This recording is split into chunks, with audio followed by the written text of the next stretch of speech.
हाँ, तो बच्चों जो सेकेंड इवेंट है सेक्सुअल रिप्रोडक्शन में, उसका नाम है फर्टिलाइजेशन। फर्टिलाइजेशन की सबसे पहले तो डेफिनेशन हम बता देते हैं। I think you had been learning this definition since your school age. Fertilisation का सिंपल में मीनिंग होता है बच्चों सिंगैमी। सिंगैमी का मतलब होता है fusion of male and female gamete. Fusion of male and female gamete थोड़ा सा एलेबोरेट कर देंगे तो हम फर्टिलाइजेशन ऐसे बोल सकते हैं कि fusion of haploid gametes, haploid male and female gametes to produce a diploid zygote is called as a fertilization. Fertilization is also called as a syngamy. तो ये जो सिंगैमी होती है, फर्टिलाइजेशन होता है, इसमें थोड़ा सा आगे डिस्कशन करते हैं बच्चों। ये जो फर्टिलाइजेशन का इवेंट है, इसमें एक एक्सेप्शन है, किसी एक पर्टिकुलर ग्रुप ऑफ एनिमल्स है, प्लांट्स है, जो थोड़ा सा एक्सेप्शनली ये कंडीशन को दिखाता है। सिर्फ फर्टिलाइजेशन का, जैसे कि हमने बाय डेफिनेशन मीनिंग लिया कि यहाँ पे दो गैमेट्स होते हैं, मेल गैमेट और फीमेल गैमेट, और वो फ्यूज हो जाते हैं। पर बच्चों यहाँ पे एक कंडीशन है जो थोड़ा सा एक्सेप्शनल है, और वो है पार्थेनोजेनेसिस। देखो पार्थेनोजेनेसिस का मीनिंग क्या है, सबसे पहले क्लियर कर लेते हैं। बच्चों पार्थेनोजेनेसिस का मतलब होता है कि development of zygote without fertilization.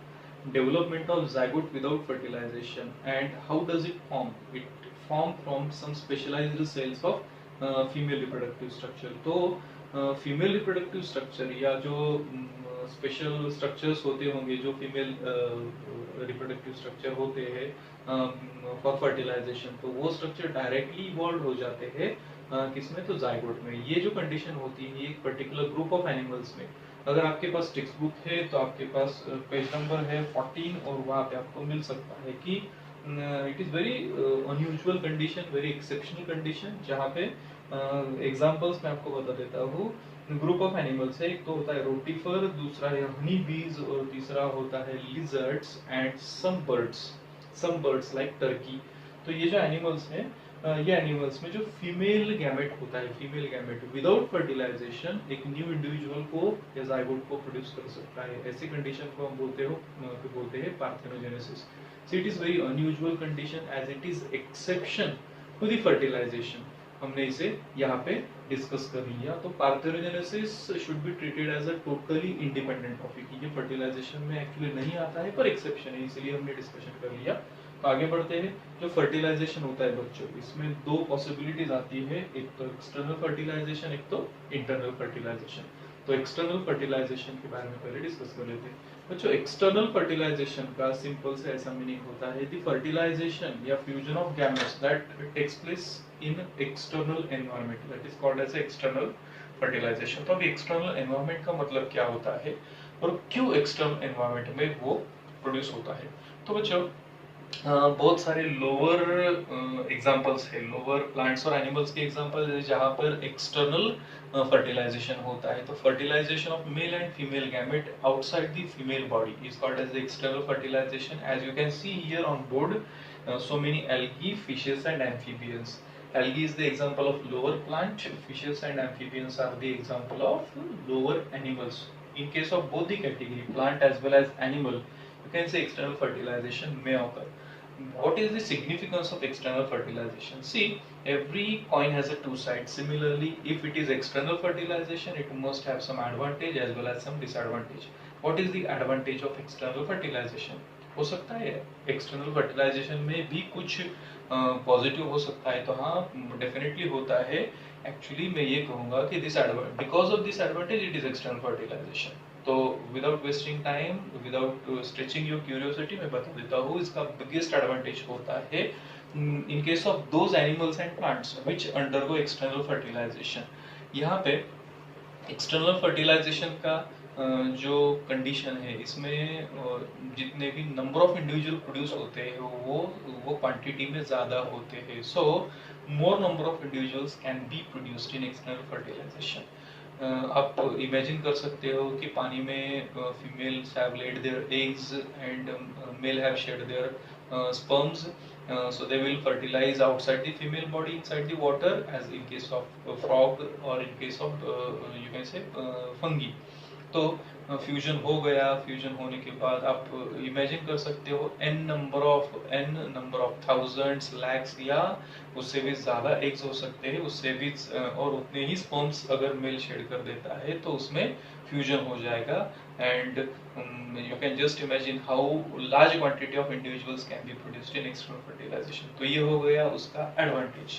As I told you, every coin has a two sides। तो उसका डिसएडवांटेज भी होता होगा।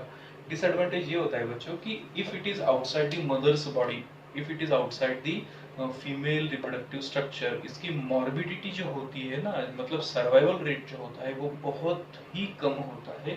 सिंपल रीजन है, if they are exposed directly to the morbid conditions, तो उसमें टेम्परेचर आ सकता है, एटमॉस्फेरिक कंडीशंस है, उस पर फीड करने वाले प्रेडेटर्स होते हैं, all those things are there. And because of this जो सक्सेस रेट होता है सर्वाइवल का, वो या सर्वाइवल रेट होता है वो बहुत ही कम होता है। Now move to exactly opposite condition, internal fertilisation. So it is internal fertilisation, definition बताने की जरूरत नहीं है, though I am going to repeat it. The fertilization that takes place inside the female reproductive structure या female body में होता है, हम उसे बोलते हैं internal fertilization। It is the characteristic feature of higher animals। तो higher animals और higher plants कौन से होते हैं? In case of plants आप बोल सकते हो fungi, sorry I can't directly involve fungi into the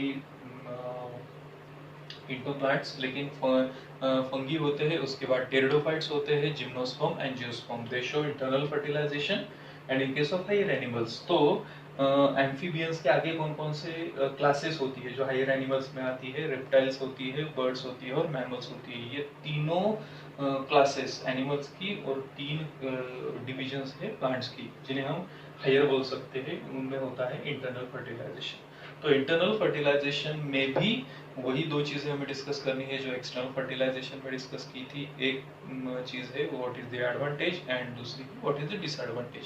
तो एडवांटेज क्या हो सकता है बच्चों इंटरनल फर्टिलाइजेशन का? इंटरनल फर्टिलाइजेशन का एडवांटेज है एक्सटर्नल फर्टिलाइजेशन का डिसएडवांटेज। आपको क्रिस क्रॉस में याद रखना है, उसका जो डिसएडवांटेज है यहाँ पे एडवांटेज बन जाता है। डिसएडवांटेज क्या था वहाँ पे मॉर्बिडिटी ज्यादा थी because they were directly exposed to environmental element and predator. तो यहाँ पे इनसाइड द मदर्स बॉडी है, जो भी इंडिविजुअल प्रोड्यूस हो रहे हैं वो इनसाइड द मदर्स बॉडी है, inside the female reproductive structure है। That's why they got more protection than the external fertilisation. तो मॉर्बिडिटी कम हो जाती है, प्रोटेक्शन बढ़ जाता है, ये होता है एडवांटेज। पर डिसएडवांटेज भी होगा, अब शायद से आप समझ चुके हो, मैं सिर्फ इंडिकेट कर देता हूँ, यू कैन अंडरस्टैंड इट। तो यहाँ पे जो डिसएडवांटेज है वो यही है कि यहाँ पे एक क्लोज्ड कंडीशन है फीमेल रिप्रोडक्टिव स्ट्रक्चर की, जैसे कि हम यूट्रस बोल सकते हैं या ओवरी बोल सकते हैं। तो जैसे कि स्ट्रक्चर छोटा होता है, यहाँ पे ऑक्यूपेंसी या नंबर ऑफ इंडिविजुअल प्रोड्यूस होने की कंडीशन कम हो जाती है। तो number of individuals are produced in less quantity, this is disadvantage. And the rate of morbidity कम होती है या सर्वाइवल का रेट ज्यादा होता है, this is the advantage of internal fertilisation. तो I hope you have got this topic of fertilisation. तो बच्चों चलो थर्ड इवेंट जो है अभी सेक्सुअल रिप्रोडक्शन का वो खत्म कर देते हैं और इस चैप्टर को भी खत्म कर देते हैं। तो बच्चों post fertilisation events, third and last event in sexual reproduction. The post fertilisation events occurring after the fertilization are called as a post fertilization events, and this is very crucial, you can say crucial period or crucial time in sexual reproduction। यहाँ पे दो further you can say two further events are involved there। first is the formation of zygote and second is the embryogenesis। तो discussion करते हैं zygote formation के बारे में। Formation of zygote, सबसे पहले तो जाइगोट क्या होता है ये समझ लीजिए। If you know the gametes you can understand the zygote. See zygote is the structure which is formed by fusion of gametes as both the gametes were haploid. जैसे कि हमें पता है दोनों गैमेट्स अगर हैप्लॉइड थे तो जो जाइगोट फॉर्म होगा उसकी फ्यूजन की वजह से वो डिप्लॉयड हो सकता है। The first cell of every sexually reproducing organism, whatever the type of organism, lower or higher or plant or animal, whatever it may be, this is the commonest thing in reproduction of a sexually reproducing organism, that they all go through this phase which is common. See, ये single celled होता है पर diploid होता है. The formation of zygote from two haploid gametes is called as a you can say formation of zygote. तो zygote form हो गया है, तो जाइगोट में थोड़ा सा और डिस्कशन क्या कर सकते हैं बच्चों. देखो जाइगोट जो है अभी in case of plants and animals, अगर जाइगोट का कुछ डिस्कशन करना ही है तो zygote we can say zygote is the connecting link between pre fertilisation and post fertilisation. आप बोल सकते हो सर ये तो हमें we can say this through this chart, but just imagine if zygote is not there, gamete formation is there and post fertilization events are waiting, but if there is no formation of zygote then it won't leads to life. So zygote is the formation of zygote is the key feature in reproduction. Next and last event of this chapter as well as this session is embryogenesis. Embryogenesis is the process of formation of embryo from zygote. Usually zygote is unicellular and embryo may be unicellular, may be multicellular. In precise manner, whatever embryo we will consider, it will be definitely multicellular. So what must happen to form multicellular structure from unicellular structure, correct? I think you all know about mitosis and meiosis. So process of mitosis is involved in formation of embryo. Embryogenesis is the mitotic division, free mitotic division. Why I called it free mitotic division? Just imagine the individual, the baby or the new young one is produced after completion of gestational life is suppose in case of human it is 2.5 to 3 kg and it have started their life as a single cell. You can just imagine how big you can say multiplication is needed. That's why I called it free mitotic divisions are involved, and after this free mitotic division it leads to formation of embryogenesis and formation of embryo takes place. I hope you have got the definition of embryogenesis. Formation of multicellular embryo from unicellular diploid zygote is called as embryogenesis. Now in case of embryogenesis we will proceed further. तो embryogenesis के बाद सिर्फ दो ही ऐसे points है जो discussion करने में बाकी है, और वो है कि embryogenesis के बाद आगे क्या. अगर embryo प्रोड्यूस हो गया तो उसकी डेवलपमेंट कैसे होती है. See, embryo must be produced or embryo produced, that must undergo through either of the process. तो दो इवेंट्स होते हैं embryo प्रोड्यूस होने के बाद, either वो ओविपैरस कंडीशन में चला जाता है या विविपैरस कंडीशन में चला जाता है. तो what is the oviparous condition and what is the viviparous condition. से आप समझ सकते हो कि in case of fishes, in case of amphibians, in case of reptiles, जो भी जाइगोट होता है वो एम्ब्रियो में कन्वर्ट होता है in very protected condition, that is a calcareous shell is there, और हम उसे बोलते हैं एग. तो एग ले करती है वो जो फीमेल होती है. As those eggs are laid, the embryo which is going to develop वो एक protected environment में होता तो है, लेकिन वो outside the mother body होती है.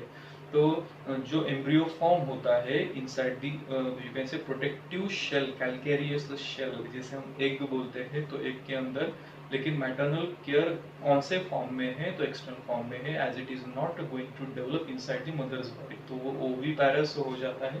और विविपैरस में क्या किसी डिफरेंस होता है. See formation of embryo till their full maturity, जब तक वो पूरी तरह से मैच्योर नहीं हो जाता है, till you can say it will take the birth, तो उसका पूरा जो डेवलपमेंट होता है it will takes inside the mother's body और you can say uterus or womb. तो this is viviparous. What is oviparous, what is viviparous, I told you. Now move to some you can say examples from plants. तो same condition के बारे में discuss करते हैं. अगर embryogenesis plant में होता है तो प्लांट में आप थोड़ा सा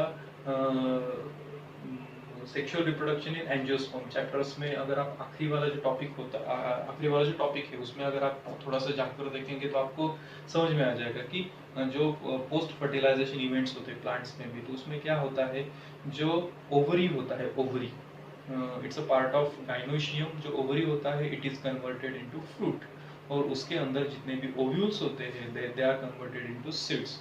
what happens to ovary wall, what happens to ovary wall, आपने सुना होगा कि ओवरी बॉल्स में जो इंटेगमेंट्स होते हैं बच्चों, तो जितने भी इंटेगमेंट्स होते हैं या जितने भी ओवरी वॉल होती है वो सब पेरिकार्प, एंडोकार्प, एक्सोकार्प, मतलब फ्रूट की वॉल फॉर्म करने लगती है. So these are the events associated in embryogenesis, या आप बोल सकते हो कि post fertilisation events in plants. तो ये था all together reproduction in organism. यहाँ पे we are following the NCERT textbook, that's why we don't have we have not involved either plants or animals in separate, but in next chapter, in next video, we'll go through the sexual reproduction in plants first and then we'll go to animal. तो हमें 3 chapters के through जाना है as they sorry 4 chapters के through जाना है. आज पहला चैप्टर खत्म होता है रिप्रोडक्शन इन ऑर्गेनिज्म, दूसरा है reproduction in flowering plants, sorry angiosperms, तीसरा है रिप्रोडक्शन इन एनिमल्स, और चौथा है I think some sorry I skip name of that chapter, reproductive health है बच्चों. हाँ, तो ये 4 चैप्टर कंप्लीट हो जाने के बाद आपका पहला यूनिट कंप्लीट होता है 12th स्टैंडर्ड का या बायोलॉजी का, रिप्रोडक्शन.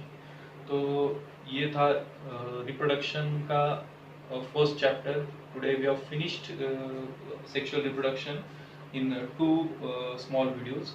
तो सबसे पहले तो ये क्लियर कर लेते कि शॉर्ट में रिवाइज समराइज कर लेते बच्चों कि सेक्सुअल रिप्रोडक्शन मैंने बताया कि यहाँ पे 2 पेरेंट्स इन्वॉल्व होते हैं, फर्टिलाइजेशन इन्वॉल्व होता है, वेरिएशन बहुत सारे होते हैं, उसके बाद रेट ऑफ प्रोडक्शन या जनरेशन टाइम थोड़ा सा कम होता है. सेक्सुअल रिप्रोडक्शन में हमने देखा कि 3 इवेंट्स होते हैं ज़रूरी.